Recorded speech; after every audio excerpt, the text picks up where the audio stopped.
Hello everybody, my name is Val and welcome back to my channel. In this video, I'm going to be giving shoutouts to everyone who commented on my Amino post, where I asked if Cersei could actually cause more damage than the Night King. I posted this before episode 4, so the first few comments are from people who hadn't watched episode 4, and the last few comments are from people who did watch episode 4. So with that being said, let's begin. You're now watching Because Geek.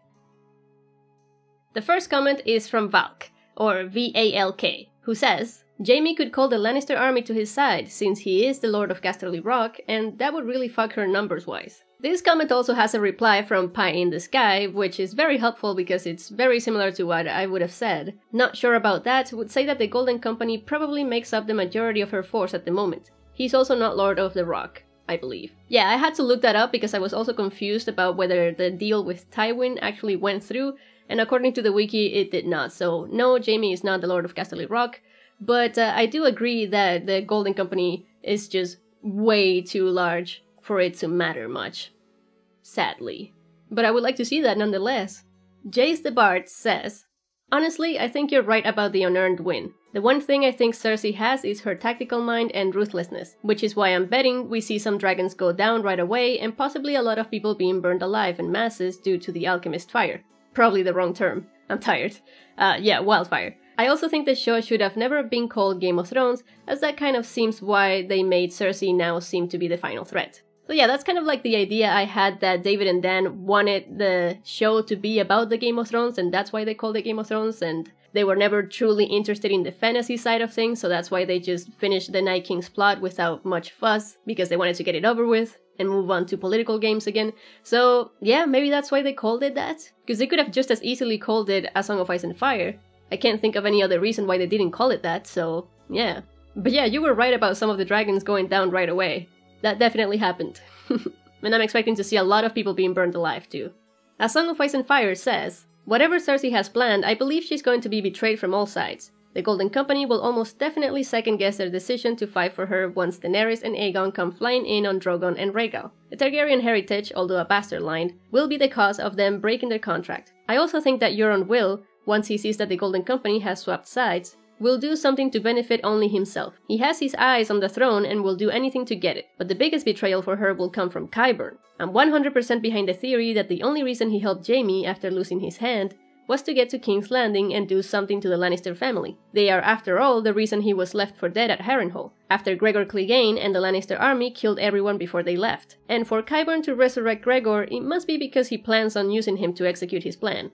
And I 100% agree with you that Qyburn should remember who saved him. But it looks like in the show they're making Qyburn be like very loyal to Cersei just because she's allowing him to do everything that no one else allowed him to do before. So I don't see any benefit in Qyburn betraying Cersei, in that context at least. But you make a good point. And yes, the Golden Company switching sides is something that a lot of us were expecting because it does kind of happen in the books. We already know from watching episode 4 that Jon is not going to come riding in on Rhaegal anymore, sadly. But there's still a slight chance that the Golden Company does switch sides. I don't know, we'll have to see. I definitely want to see Cersei get betrayed, especially by Jaime.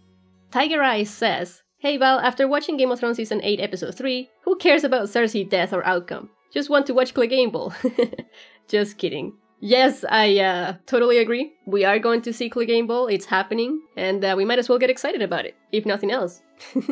Justice says, well, I think Cersei being the final boss and not the Night King is not too terrible. Now, she definitely has to show us how strong and terrible she is to earn that title of the real bad guy of the story. Her being ready to destroy the kingdoms and be the Queen of the Ashes is a possibility. A threat of her being ready to go to all means to make sure that she is the great winner, even if it means the annihilation of everything and everyone. Something that the Night King was supposed to embody, actually, but that we will see not through him, but through her. She needs to give the good guys a reason to get rid of her more than she lied to us and didn't come to help us. She might try to abduct someone from the north, as she said to Tycho last season. She wants the Golden Company to retrieve something of value to her, as she asked Bronn to kill both Jaime and Tyrion, and Qyburn said she has other plans for the Dragon Queen. Maybe it's Daenerys she wants to be taken prisoner. I like how you think, Justice, because that is exactly what happened. Chris and I had actually discussed this possibility in one of our prediction videos, that maybe Cersei would want to capture Sansa, but now we know that she wanted to capture Missandei. And while it doesn't make much sense how she captured her, or how she knew how important Missandei was to Dany,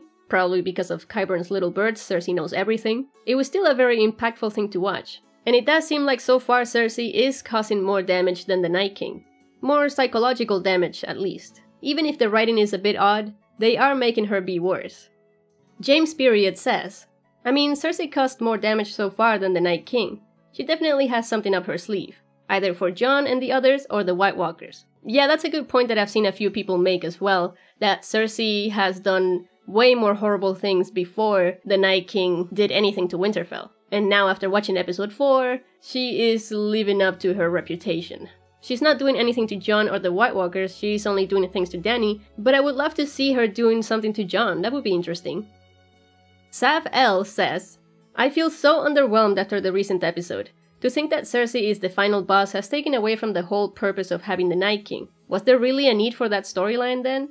Yeah, that's the way I feel. Game of Thrones always felt realistic to me because of the overall fight between good and evil. This is a story we can all relate to in the world. It allows us to connect to the show because of the fight of good and evil, whereas not all people can connect to politics. The endgame being politically based just seems so trivial to me. Yes, Cersei can cause more damage, and I believe the show will portray that she can cause more damage. However, this has taken away from the personal connection we all have to Game of Thrones. One woman should not be the greatest threat to Westeros when an ancient being exists, whose sole purpose is to bring along winter, doom and destruction. And death. He was supposed to bring death to everyone, he didn't bring that much death after all. But yeah, I agree with you. It is very underwhelming. But at the same time, I guess, for the people who like the political games, it's really good for them. It doesn't change the fact that the writing is really weak this season. But at least it kind of feels like the old school Game of Thrones, I guess. And like I was saying before, I do think that David and Dan were more interested in the political games than the fantasy games. And that's why they just got the Night King's plot over with as soon as possible.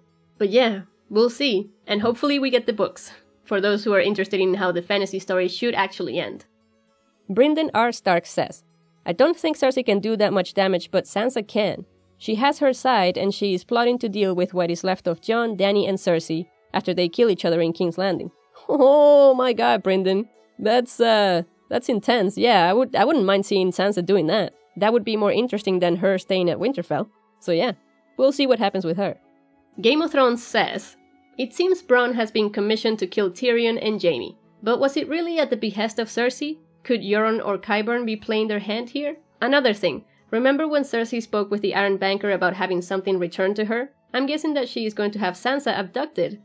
Story-wise, it will cause Sansa's character to be rejuvenated as a person of dramatic interest, and provide a reason for why the North will join Daenerys in the battle for King's Landing. Just some fun speculation. So, I mean, episode 4 already answered some of this. We've seen that the North will fight for Daenerys because Jon bent the knee, and they didn't need another reason, like Sansa being abducted. But yeah, like I was saying earlier, Chris and I have talked about this idea, and I liked it, but I only like it if this is part of Sansa's plan. Like, she gives herself to Cersei because she has something else planned. I wouldn't want to see Sansa also do another character regression where she goes back to being a victim after she's been in this powerful position for such a long time. So yeah, the only way I would like to see that is if Sansa had an ace up her sleeve or something. But I like the way you think, Game of Thrones. Nice name.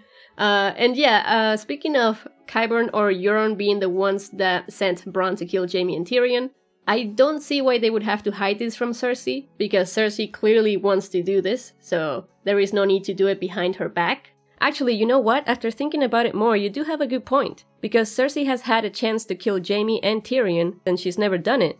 I do think she still wants to do it, but she can't do it herself. So I can believe that she could send Bronn to do it, and the fact that that specific crossbow was involved definitely seems to mean that these are orders from Cersei herself.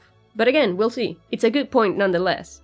Wolfheart says, well, of course Cersei will and can cause havoc. She has more dimensions to her character than the Night King. She is strong, clever, cunning, and resourceful. She is also a psychopath who can burn everything and kill everyone around and never give her enemies any satisfaction.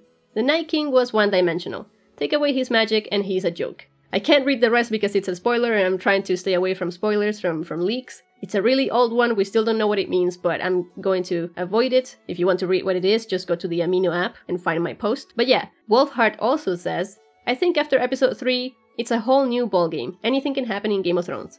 Well, I mean, I can't say I disagree with you. Yes, Cersei definitely has more dimensions than the Night King, mainly because it was written that way more than it being realistic. And yes, the Night King is not realistic, but what I'm trying to say is that every character in Game of Thrones was supposed to be more than one-dimensional. So the Night King being one-dimensional was one of the things that was kind of disappointing, but that's what we got.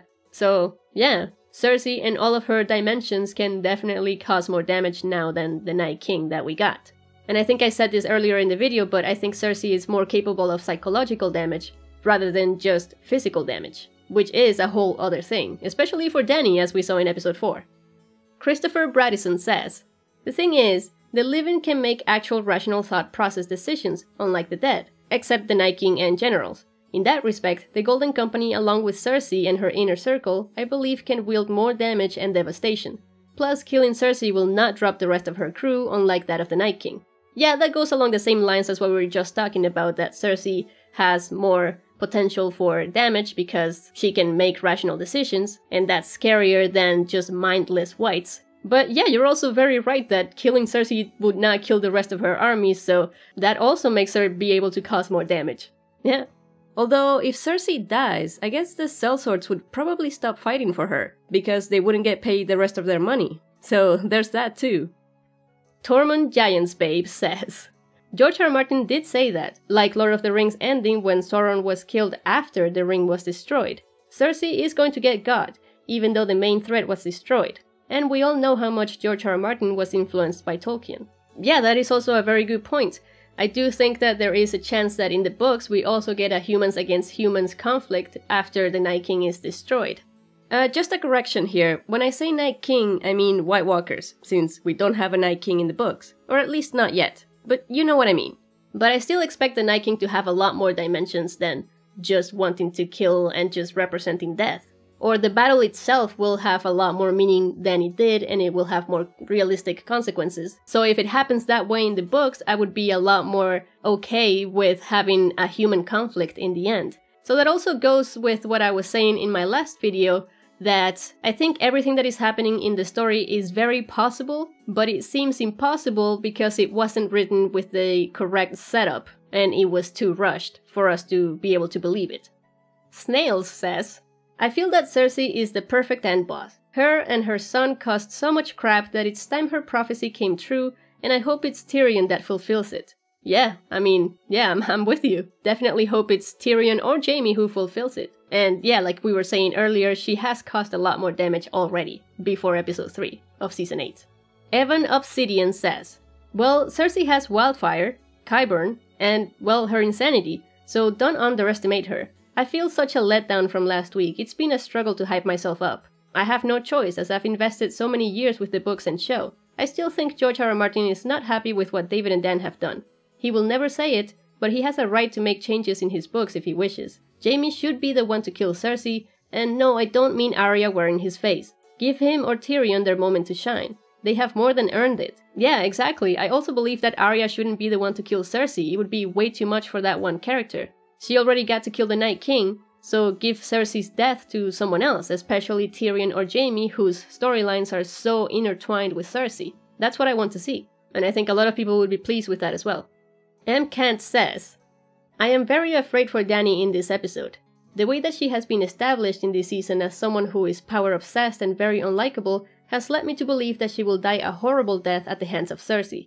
We know that Cersei will torture her, humiliate her before killing her. It's a real pity for this character because it used to be more complex and more promising. I think she will die either in this episode or in the 5th. That's not spoiler, just my feeling. What do you think?" I actually replied back to this one and typed, "I think you're right, it definitely feels like they're writing the characters in their own way now instead of what George R. R. Martin meant for them. The writing for Sansa has also been odd lately. I feel like I understand what they're trying to do, but they could have definitely done it better. I want to be able to feel empathy at the same time as I dislike the character.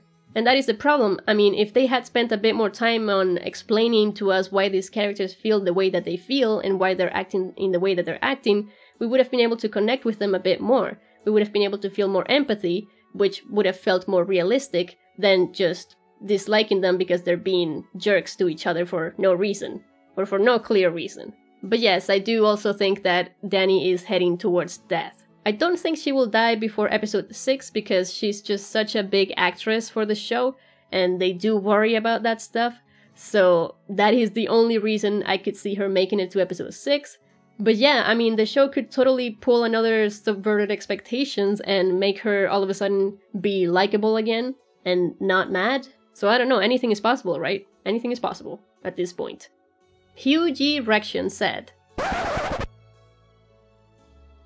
"At this point, the writing has made me hate the other characters so much that I hope Cersei burns them all." Oh, yes. Yes, I feel you. I feel you.